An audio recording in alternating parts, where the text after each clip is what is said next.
নমস্কার দর্শক বন্ধুরা, আপনাদের সকলকে স্বাগত জানাচ্ছি রেফ স্পোর্টস বাংলার এক নতুন উপস্থাপনাতে। আমি সোমনাথ এবং আজকের এই ভিডিওতে আপনারা বলতে পারেন যে এই যে ডুরান্ড কাপটা শেষ হলো এবং এই ডুরান্ড কাপে আমরা একটা সেগমেন্ট বলতে পারেন যে আমরা কন্টিনিউয়াসলি করে এসেছি যে প্রত্যেকটা ম্যাচের পরে একটা 5 পয়েন্টার ভিডিও।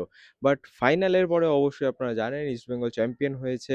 সেখানে সেই সব মুহূর্তগুলো আপনারা অবশ্যই চ্যানেলে দেখেছেন ঠিকই। বাট 5 পয়েন্টের ভিডিওটা হয়তো বানিয়ে ওঠা হয়নি এবং এই ভিডিওতে এবং আরেকটা ভিডিও অ্যাকচুয়ালি আমরা বানাবো এই 5 পয়েন্টের video about the Durand cup final, এবং একটু আলাদা হতে চলেছে এই 5 পয়েন্টারটা, কারণ এই যে ফাইনালটা ঘিরে ম্যাচ এবং এখানে একটা 5 পয়েন্টের ভিডিওতে কভার করা সম্ভব না কোনো একটা টিমের কথা। এবং আজকের এই ভিডিওতে আমরা ইস্ট বেঙ্গলের কথা অ্যাকচুয়ালি বলবো 5 পয়েন্টের ভিডিওতে কিভাবে অ্যান্টোনিও লোপেস হাবাস এই দলটাকে মাত্র দুটো বিদেশি নিয়ে ডুরান্ড কাপ চ্যাম্পিয়ন করলো। এবং যদি অ্যান্টোনিও লোপেস হাবাসের লেগাসিটা আপনারা দেখেন ইস্ট বেঙ্গলে আপাতত 7টা ম্যাচের মধ্যে তিনি ACL 2 তে কোয়ালিফাই করিয়েছেন তার দলকে। সেখানে তিনি ডুরান্ড কাপ জিতেছেন। মাত্র একটা ম্যাচ তিনি হেরেছেন, সেটাও একেবারে ফার্স্ট ম্যাচ ডার্বিতে, যেটা হার্ডলি 2 থেকে 3টে যে প্র্যাকটিস সেশন সেটা করেই নামতে হয়েছিল। বাট তারপরে কিন্তু সেই হারটার পর 1-0 গোলে একটা মার্জিনাল ডিফিট, তারপরে কিন্তু ইস্টবেঙ্গল ফিরে তাকায়নি। অ্যান্টোনিও লোপেস হাবাস তিনি কিন্তু ফিরে তাকাননি। তারপরে ইস্টবেঙ্গল যেই একটা বলতে পারেন জয়ের রথ শুরু করেছিল, সেটা কিন্তু এখন একেবারে অশ্বমেধে ঘোড়ার মতো ছুটছে। এবং ইস্টবেঙ্গলের জন্য এই যে আগামী দিনগুলো কতটা ইম্পর্টেন্ট হতে চলেছে অ্যান্টোনিও লোপেস হাবাসের তত্ত্বাবধানে, এটাই আপনাদেরকে আজকে বলবো এই ভিডিওতে, তাই শেষ পর্যন্ত দেখতে ভুলবেন না। এবং মূলত আমরা কভার করব এই 5 পয়েন্টের ভিডিওতে যে কিভাবে ইস্টবেঙ্গল দুই বিদেশি সেটআপ নিয়ে মোহনবাগানের মতো একটা শক্তিশালী দলকে হারালো, যাদের বলতে পারেন যে ইন্ডিয়ান প্লেয়ার্স যথেষ্ট ভালো। ফরেনারদের যদি কথা বলতে হয়, 4টে বিদেশি নিয়ে তারা ছিল তাদের স্কোয়াডে অবশ্যই। তাদের যদি কোয়ালিটি বলতে হয় তাদেরও যথেষ্ট ভালো। বাট স্টিল দুটো ফরেনার নিয়ে কখনোই ইজি হয় না to beat a champion team like Mohun Bagan. But সেই চ্যাম্পিয়নের যে তকমাটা সেটা হয়তো আস্তে, আস্তে চলে যাচ্ছে ইস্টবেঙ্গলের কাছে। প্রথমত ISL কাপ এবং ISL বলতে পারেন যে লিগ জয়, তারপরে এখন ডুরান্ড কাপ এবং তারপরে AFC ও খেলবে ইস্টবেঙ্গল। সো গ্র্যাজুয়ালি এই যে চ্যাম্পিয়নের তকমাটা সেটা কিন্তু একদিক থেকে আরেক দিকে চলে যাচ্ছে। এবং যদি মোহনবাগান গ্র্যাজুয়ালি স্টেপ আপ না করে, তাহলে যেটা হয়েছিল ইস্টবেঙ্গলের ক্ষেত্রে আজ থেকে বলতে পারেন 5 বছর আগে, যখন তাদের একটা ব্যাড স্ট্রিন চলছিল, মোহনবাগানের আধিপত্য ছিল ভারতীয় ফুটবলে। মোহনবাগান যদি ঠিকঠাক করে তাদের পারমুটেশন কম্বিনেশন যেটাকে আমরা বলে থাকি, সেগুলো যদি ঠিকঠাকভাবে ওয়ার্ক না করে, তাহলে কিন্তু আরও খারাপ হতে পারে এবং ইস্টবেঙ্গল কোথাও না কোথাও যে গ্যাপটা সেটা বেড়ে যেতে পারে। But again coming back to this video বা coming back to this topic, 5টা পয়েন্ট যেখানে অ্যান্টোনিও লোপেস হাবাস বাজিমাত করেছিল সেই ডার্বি ফাইনালে। প্রথম পয়েন্ট অবশ্যই জিকসান সিং। হয়তো এই প্লেয়ারটার ব্যাপারে সেরকম কথা বলা হয় না কখনো কোনো ভিডিওতে, বা কখনো আমরা যখন ফার্স্ট ইলেভেন ডিসকাস করি কোন প্লেয়ার মেইন রোল প্লে করতে পারে সেসব কথা বলি, হয়তো জিকসান সিং এর নামটা ইউজ করা হয় না। বাট জিকসান সিং যেভাবে তিনি ডেভেলপ করেছেন নিজেকে, এবং শুধু তাই তাই নয়, অ্যান্টোনিও লোপেস হাওয়াসও যেভাবে জিকসান সিং এর উপরে ভরসা দেখিয়েছে, এটা কিন্তু কথা বলতেই হচ্ছে। জিকসান সিং এর যদি আমরা একটু কেরিয়ারটা দেখি, স্পেশালি ইস্ট বেঙ্গলে, আচ্ছা ঠিক আছে, কেরালা ব্লাস্টার্স থেকে শুরু করা যাক। কেরালা ব্লাস্টার্সে তিনি one of the most promising defensive midfielder ছিলেন ইন্ডিয়ান সার্কিটে। তারপরে সেই যে প্রমিসটার জন্য তাকে কিন্তু ইস্ট বেঙ্গল 3.5 কোটি টাকারও বেশি ট্রান্সফার ফি দিয়ে কেরালা ব্লাস্টার্স থেকে নিয়ে আসে তাদের দলে ইস্ট বেঙ্গল। এবং প্রথম বছরটা কিন্তু জিকসেন সিং এর একেবারেই ভালো কাটেনি। কার্লেস কোদের তখন কোচ ছিলেন ইস্ট বেঙ্গলের, এবং তার ফর্মটা এতটাই বাজে ছিল যে তার জায়গায় সৌভিক চক্রবর্তীকে কিন্তু আমরা দেখছিলাম মাঝ মাঠে খেলতে, এবং জিকসেন সিং স্টার্টও পাচ্ছিলেন না ইস্ট বেঙ্গল প্লেইং 11-এ। তারপর অবশ্যই তিনি সাবস্টিটিউট হিসেবে মাঝে, মাঝে আসতেন, মাঝে, মাঝে আসতেন না। অর্থাৎ এত বড় একটা বাই জাস্ট ওয়েস্ট হতো বেঞ্চে বসে, বসে। তার পরবর্তী সিজনে যদি কথা বলি, তাহলে অবশ্যই এসেছিলেন অস্কার ব্রুজন। মিড সিজনে কিন্তু কার্লেস কোয়াদ্রাদো স্যাক হয়। অস্কার ব্রুজন মাঝখান থেকে দায়িত্বটা সামলান এবং তারপর আরেকটা সিজন যেখানে ইস্ট বেঙ্গল চ্যাম্পিয়ন হয়, সেখানেও পুরো সিজনটা অস্কার ব্রুজন খেলান। সেখানে জিকসেন সিং একটা অন্য রোল পান। অবশ্যই তিনি স্টার্টিং 11-এ ফিরে এসেছেন, গেম টাইম পাচ্ছিলেন আগের তুলনায়। বাট তিনি এখন একটা নতুন রোল পেয়েছেন সেন্টার ব্যাক পজিশনে, এবং সেই সেন্টার ব্যাক পজিশনে অবশ্যই তিনি ভরসা জুগিয়েছেন। ভার্সেটাইল প্লেয়ার ছিলেন এবং তার কেরিয়ারের প্রথম দিকেও কিন্তু তিনি অ্যাজ এ সেন্টার ব্যাকই শুরু করেছিলেন। যেহেতু কেভিন সিবিএ তখন ইস্ট বেঙ্গলের যে প্ল্যানে ছিল না, ইনজুরি ছিল তার, সেই কারণে জোর করে ফিট করা হয় জিকসন সিংকে সেই সেন্টার ব্যাক পজিশনে। বাট সেখানেও তিনি কিন্তু যথেষ্ট ভরসা দিতে পেরেছেন, এবং তারপরে কোথাও না কোথাও মনে হচ্ছিল যে না, ইস্ট বেঙ্গল হয়তো আরেকটা সেন্টার ব্যাক পেয়ে গেল জিকসন সিং এর রূপে। বাট সেখানেও মিডফিল্ডের সমস্যা কিন্তু কাটছিল না ইস্ট বেঙ্গলের। ইস্ট বেঙ্গল গত বছর হয়তো ৩ টে বিদেশি মিডফিল্ডার ছিল, সেখানে অনেকটা বেশি সুবিধা পেয়েছে ইস্ট বেঙ্গল। বাট এই সিজন আ মিডফিল্ডারদের, বিদেশি মিডফিল্ডারদের সংখ্যা বেশ কম। Danny Ramirez attacking midfielder, Mohammad Rashid defensive midfielder বা সেন্ট্রাল মিডফিল্ডার বলতে পারেন, বা একটা মিডফিল্ডে যে ফ্রি রোলে খেলতে পছন্দ করে। সো এরকম একটা পজিশনে যখন কথা বলছি আমরা, তো ভারতীয় প্লেয়ারদের সংখ্যা কিন্তু, বা ভারতীয় প্লেয়ারদের ইম্পোর্টেন্স কিন্তু অনেক বেশি বেড়ে যায়। সেখানে জিকসন সিং আবারও স্টেপ আপ করলেন। খেললেন তিনি সেই তার পছন্দের ডিএম পজিশনে, ডিফেন্সিভ মিডফিল্ড পজিশনে, এবং অ্যান্টোনিও লোপেস আবাস যেই জিনিসটার উপরে সবথেকে বেশি এমফাসাইজ করেছে জিকসন সিং এর, সেটা হচ্ছে তার পাসিং এবিলিটি। মানে অপোনেন্ট টিম যখন আসবে, তারা মাঝমাঠে বিল্ড আপ করবে এমন একটা ইনস্ট্যান্সে যেখানে তিনি বলটা ছিনিয়ে নিতে পারবেন বা ইন্টারসেপ্ট করে নিতে পারবেন, এবং তারপরেই কিন্তু সামনের দিকে বল বাড়াতে হবে। সামনে স্ট্রাইকার হোক, অ্যাটাকিং মিডফিল্ডার হোক, বা উইংয়ের দিকে ঠেলে দেওয়া হোক, সেভাবে করতে হবে। এবং নিজে যে বল ক্যারি করে একটু সামনে চলে যাওয়ারও যে প্রবণতাটা, সেটা কিন্তু জিকসেন খুব ভালোভাবে ইমপ্রুভ করেছে এই সিজন। তো no doubt Jeakson Singh will be our point number 1। তাকে কিন্তু একেবারে চেঞ্জ করে দিয়েছেন অ্যান্টোনিও লোপেস হাবাস। এবং যে ফাইনালটি ইস্ট বেঙ্গল জিতলো, সেখানেও কিন্তু জিকসন সিং এর একটা অ্যাসিস্ট রয়েছে, এবং অবশ্যই অনেক কন্ট্রিবিউশনে রয়েছে। দ্বিতীয়ার্ধে যখন মিগেল ফেরার নেমেছিলেন, তাকে একেবারে ম্যান মার্ক করে রেখেছিলেন কিন্তু এই জিকসন সিং। তো আমাদের পয়েন্ট নাম্বার 2 এর যদি আমরা কথা বলি, তাহলে অবশ্যই কথা বলতে হবে জয় গুপ্তাকে নিয়ে। আরেকটা আন্ডাররেটেড প্লেয়ার, অবশ্যই অনেকেরই কিন্তু মনে বা খেলা দেখেও একটা জিনিস মনে হয় যে জয় গুপ্তা হয়তো সেই কোয়ালিটির প্লেয়ার না, যেখানে আপনার দলকে একাই চ্যাম্পিয়ন করে দিতে পারে, বা একটা অনেক বড় রোল প্লে করতে পারে। কনসিস্টেন্ট প্লেয়ার, ম্যাচের পর ম্যাচ সেম ভাবে খেলে যাবে, just like Apuia, Abhishek Tekcham Singh. But Jay Gupta কিন্তু ঠিক সেরকম প্লেয়ার না। বাট জয় গুপ্তা এমন একটা প্লেয়ার যে কিন্তু খেলার পালসটা বোঝে, ইস্ট বেঙ্গলের পালসটা বোঝে, বড় ম্যাচের পালসটা অ্যাকচুয়ালি কিন্তু জয় গুপ্তা খুব ভালোভাবেই বোঝে। তার আইএফএ শিল্ডে সেই পেনাল্টিটা মিস করার পর তিনি একটা পোস্ট করেছিলেন ইস্টবেঙ্গল সমর্থকদের উদ্দেশ্যে, যেখানে তিনি বলেছিলেন যে যতদিন তিনি ইস্টবেঙ্গলে আছেন চেষ্টা করবেন অনেক ট্রফি দেওয়ার, 10টা ট্রফি আরও দেওয়ার তিনি চেষ্টা করবেন, এবং তার মধ্যে দুটো কিন্তু ইতিমধ্যেই দিয়ে দিয়েছেন জয় গুপ্তা। একটা আইএসএল কাপ, এবং আইএসএল লিগ বলাটা বেটার হবে, আইএসএল লিগ, এবং কিন্তু ডুরান্ড কাপ। তো জয় গুপ্তার যদি রোলটা একটু বলতে হয়, তাহলে আমাদের আগের প্রতিবেদনে আপনারা দেখেছেন যে ফাইনালে কিভাবে একটা এক্স ফ্যাক্টর হিসেবে কাজ করতে পারেন জয় গুপ্তা, এবং অ্যান্টোনিও লোপেস হাবাস তিনি যে এই রোলটাতে ফিট করিয়েছেন জয় গুপ্তাকে, নো ডাউট এটা একটা মাস্টার স্ট্রোক ছিল। আমরা আলোচনাও করছিলাম যে যদি ক্লিক করে যায় তাহলে এটা অবশ্যই একটা মাস্টার স্ট্রোক হবে, ক্লিক না করলে তো একটা ব্লান্ডার হবে। But still Antonio Lopez Habas তিনি বিশ্বাস রেখেছিলেন, এবং তার এই মাস্টার স্ট্রোকটা কিন্তু মনে থাকবে অনেক দিন। যেভাবে তিনি লেফট উইংয়ে ইউজ করেছেন জয় গুপ্তাকে, ভাবা যায় না অ্যাকচুয়ালি এই জিনিসটা। এবং জয় গুপ্তা যেসব পাস দিচ্ছিল ইস্ট বেঙ্গলের, আমাদের যদি কথা বলতে পুরো এই যে ম্যাচটাতে সেকেন্ড হাফে যেসব পাস দিচ্ছিল বিপিন সিংকে, একদম ডায়াগোনালি বলগুলো, এগুলো কিন্তু খুব সুন্দর ছিল। এবং ফ্রম এ প্লেয়ার লাইক জয় গুপ্তা এরকম ইমপ্রুভমেন্ট ইন পাসিং, এটা কিন্তু একেবারে সম্ভব অ্যান্টোনিও লোপেস হাবাসের তত্ত্বাবধানে। So our second point will go to Jay Gupta. হয়তো তিনি একটা নতুন রোল পেলেন ইস্ট বেঙ্গলের এই দল, এবং যখন আইএসএল শুরু হবে বা এফসি মঞ্চে হবে, তখন হু নোজ যে জয় গুপ্তা হয়তো এই স্টার্টিং ইলেভেনে একটা ইন্টিগ্রাল পার্টও হয়ে যেতে পারেন, এবং একটা স্টার্টারও হয়ে যেতে পারেন এই প্রথম একাদশে। দেখা যাক কি হয়। But point number 3, coming to, যদি কথা বলতে হয় ইস্ট বেঙ্গলের এই দলে কিভাবে তারা জিতলো অ্যাকচুয়ালি এই ডুরান্ড কাপটা, point number 3 will go to Edmund Lalrindika একটা চেঞ্জ ইন পজিশন। এবং বলতে পারেন যে সোমনাথ এডমুন্ড তো লেফট উইংয়েই মোটামুটি তার পুরো কেরিয়ার জুড়ে খেলেছে, রাইট উইংয়েও তিনি মাঝে মাঝে খেলেন। তো স্ট্রাইকার খেলিয়ে কি এমন কি আলাদা জিনিস হলো, এটা এখানেও কিন্তু বলতে পারেন যে একটা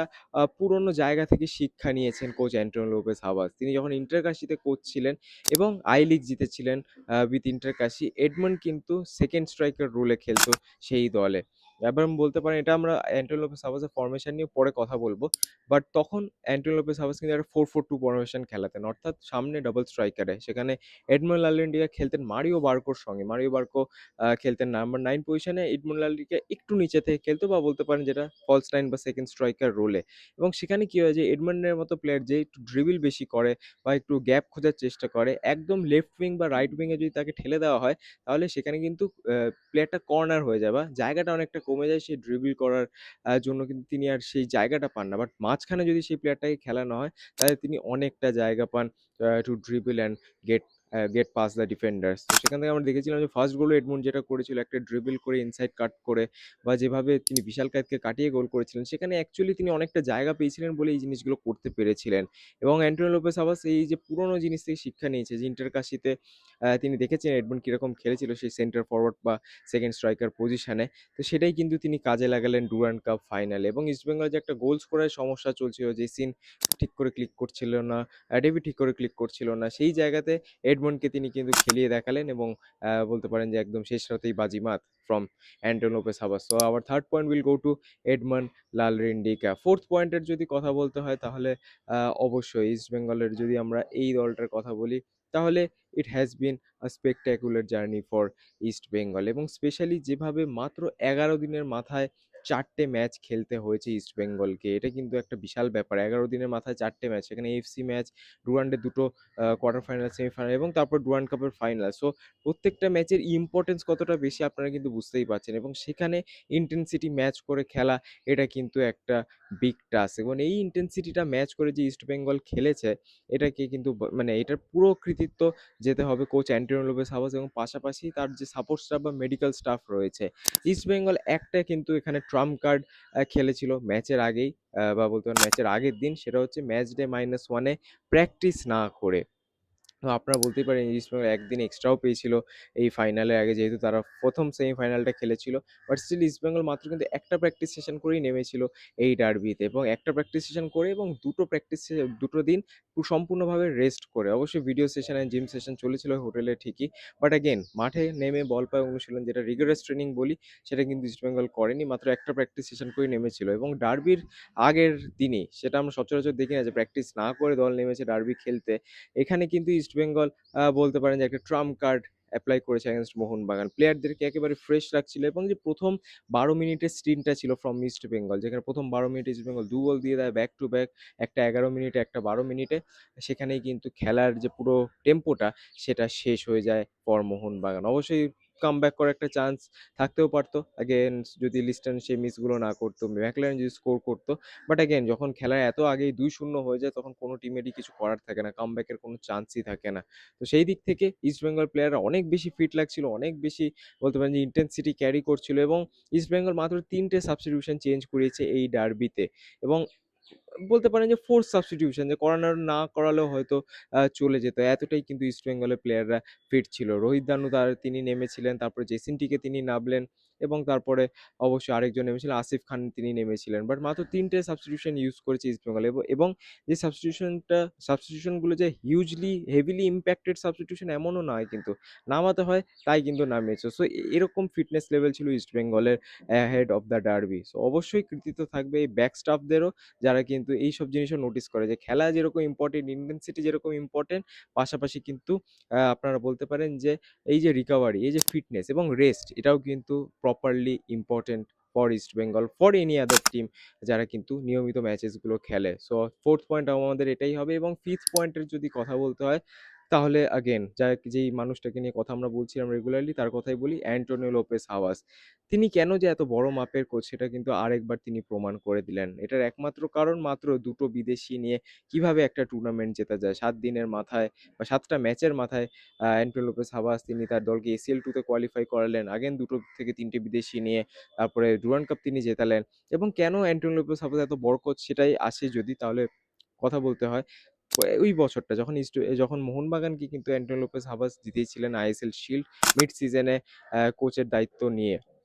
সেখানে অ্যান্টোনিও লোপেস আপনাদের মনে থাকবে যে একটা ফরমেশন অ্যাডাপ্ট করেছিলেন 5-3-2, 3 ডিফেন্সের একটা ফরমেশন তিনি অ্যাডাপ্ট করেছিলেন। এবং তারপরে আইএসএল শিল্ড তিনি জিতেছেন ঠিকই, বাট আইএসএল যে কাপ ফাইনালটা ছিল, সেটা কিন্তু মুম্বাইয়ের এগেনস্টে হেরে যায় মোহনবাগান। এবং সেটার একমাত্র কারণ ছিল ওই যে 3 ডিফেন্সটা ছিল ঠিকঠাক জায়গা কভার করতে পারছিল না against speedy attacks of Mumbai city FC. এবং সেই যে ফরমেশনটা তার ছিল, সেটা কিন্তু তিনি স্ক্র্যাপ করেছিলেন। তারপরে ইন্টারকাশিতে তিনি গেলেন, তখন একটা 4-4-2 ফরমেশন, আগেন এক উইথ 4 ব্যাক লাইন, 4-4-2 ফরমেশনে তিনি খেলাতেন। এবং 4-4-2 ফরমেশন যখন তিনি খেলাতেন, অবশ্যই সাফল্য সেখানেও পেয়েছেন, গোল ঠিকই হয়েছে। এবার আইএসএলে যখন এসেছেন, তখন দেখেছেন যে এই 4-4-2 ফরমেশন চলবে না, মিডফিল্ডে কিন্তু কন্ট্রোল পাচ্ছিল না ইন্টার কাশি। এবং তারপরে সেখান থেকেও কিন্তু তিনি তার ফরমেশনটা ইভলভ করলেন এবং এলেন ইস্ট বেঙ্গলে। এবং ইস্ট বেঙ্গলে এসে তিনি একটা 4-4 1-1 ফরমেশন খেলান এবং এটার তফাৎটা কি বা এটার ডিফারেন্সটা কি? এমন কিছুই না। 4-4-2 থেকে যেই জিনিসটা আলাদা যে দুটো স্ট্রাইকার আপ ফ্রন্ট খেলে এবং মাঝমাঠে যে একটা বলতে পারেন যে খেলাটা, সেই খেলাটার ইনটেনসিটিটা খানিকটা কমে যায় যেহেতু দুটো স্ট্রাইকারই সামনে খেলে। 4-4-1-1 এ কি হয়? ধরুন এখন যে ইস্ট বেঙ্গলের ফরমেশনটা যেখানে জিকসেন সিং এবং রাশিদ তারা মাঝমাঠে আছে এবং ড্যানি রামিরেজ একটা ফলস নাইন পজিশনে খেলছে বা যখন দরকার হবে একটু সেকেন্ড স্ট্রাইকার রোলে চলে যাবেন বা দরকার হলে নিচে চলে আসবেন। তো সেখানে যখন দুটো বিদেশি একটা ভারতীয় প্লেয়ার মাঝমাঠে খেলছে তখন সেখানে কিন্তু কন্ট্রোলটাও অনেক বেশি থাকে। নো ডাউট জিকসন সিং, মোহাম্মদ রাশিদ তারা কিন্তু ভালো ইন্টারসেপ্ট করতে পারে। বাট যেই দিক থেকে ড্যানি র্যামিরেজ আছে সেখানে ক্রিয়েটিভিটিও এড হয়ে যায়। অর্থাৎ মাঝমাঠে কিন্তু খেলাটা অনেক বেশি ছড়ায় এবং কন্ট্রোলটা থাকে এবং সেটা কিন্তু আপনারা ডার্বিতেও দেখতে পেরেছেন যে মাঝমাঠে ইস্টবেঙ্গলের কন্ট্রোলটা কিন্তু অসাধারণ ছিল। এবং যে এই যে ট্যাকটিক্সটা ওভার দ্য ইয়ার্স ইভলভ করা যে না আমার ভুল হতেই পারে। আমাকে নিজেকে ইভলভ করতে হবে, নিজেকে চেঞ্জ করতে হবে, অ্যাডাপ্ট করতে হবে এগেইনস্ট নিউ প্লেয়িং সাইডস। তো সেইটার জন্যই কিন্তু অ্যান্টনি লোপেজ হাবাস এত বড় কোচ এবং তার যে এই evolving tactics match after match এটাই কিন্তু তাকে আলাদা বানায় বাকি প্রত্যেকটা কোচ থেকে। তো আজকে হয়তো 5 পয়েন্টের ভিডিওটা একটুখানি লম্বা হয়ে গেল। ইস্টবেঙ্গল কিভাবে জিতলো এই বছরের ডুরান্ড কাপটা সেইটা নিয়ে। প্লেয়ারদেরকে অ্যান্টনি লোপেজ হাবাস তিনি কিন্তু ব্যাক করেছেন। তার সাথে, সাথে নিজের যে ট্যাকটিক্সটা সেটা ইভলভ করেছেন। তার যে এক্সপেরিয়েন্স সেটাও তিনি কাজে লাগিয়েছেন এবং সবকিছু মিলিয়ে একটা পারফেক্ট রান্না কিন্তু অ্যান্টনি লোপেজ হাবাস রেঁধেছেন এবং সেইটা অবশ্যই ইস্টবেঙ্গলের এই ডুরান্ড ভিক্টরি। তারপর ইস্টবেঙ্গল অবশ্যই আরও কিন্তু ২ থেকে ৩ টে বিদেশি আসবে এই দলে। ভারতীয় প্লেয়াররা ফিরবে, মহেশ ফিরবে, নতুন কোনো ভারতীয় অ্যাডিশন হবে কিনা সেটার দিকেও ম্যানেজমেন্ট তাকিয়ে আছে। সবকিছু হয়ে গেলে কিন্তু হাবাস কিভাবে এই টিমটাকে বানাবে বা সাজাবে এটা কিন্তু দেখার বিষয় হবে। It will be very interesting. But for now East Bengal কিন্তু একটা পারফেক্ট স্টার্ট পেয়েছে এই ফুটবল সিজনে এবং এইটাতে তারা ধারাবাহিকভাবে তারা কন্টিনিউ করতে পারবে কিনা সেটা দেখার বিষয় হবে। কারণ দে আর দ্য ডিফেন্ডিং চ্যাম্পিয়ন্স। তারা কি আবারও আইএসএল ডিফেন্ড করতে পারবে এবং এএফসি মঞ্চে ইস্টবেঙ্গল কিরকম খেলবে এটা কিন্তু আগেন সময়ই বলবে। বাট আগেন অ্যান্টনি লোপেজ হাবাসের হাতে ইস্টবেঙ্গল কিন্তু যথেষ্ট ভালো লাগছে, যথেষ্ট প্রমিসিং লাগছে। আজকের ভিডিওটা এতটাই এবং এইটা আমাদের সেকেন্ড লাস্ট ভিডিও এই বছরের ডুরান্ড কাপ থেকে। লাস্ট ভিডিওটা হবে মোহনবাগানকে নিয়ে। কোথায় মোহনবাগান ল্যাগ করছে এবং কোথায় মোহনবাগান বলতে পারেন যে ঠিকভাবে ক্লিক করছে না এবং কোথায় খামতিটা থেকে গেল কারণ তারা ডুরান্ড কাপের যে ফাইনালে এরকম একটা ব্লান্ডার হলো অ্যাট দ্য লাস্ট মিনিট। সেটা নিয়ে অবশ্যই ডুরান্ড কাপের লাস্ট ভিডিও হবে আমাদের এই বছরের জন্য। বাট এটা সেকেন্ড লাস্ট ভিডিও ছিল। আশা করব আপনাদের ভালো লেগেছে। আগামীকাল আমরা মোহনবাগান নিয়ে সেই ভিডিওটা বানাবো। তো অবশ্যই চোখ রাখবেন স্পোর্টস বাংলার পর্দায় সেই ভিডিওটা দেখার জন্য। অসংখ্য ধন্যবাদ আবারও জানাচ্ছি। আবারও আপনাদের সাথে দেখা হবে পরবর্তী ভিডিওতে। ততদিনে ভালো থাকবেন, সুস্থ থাকবেন এবং নমস্কার।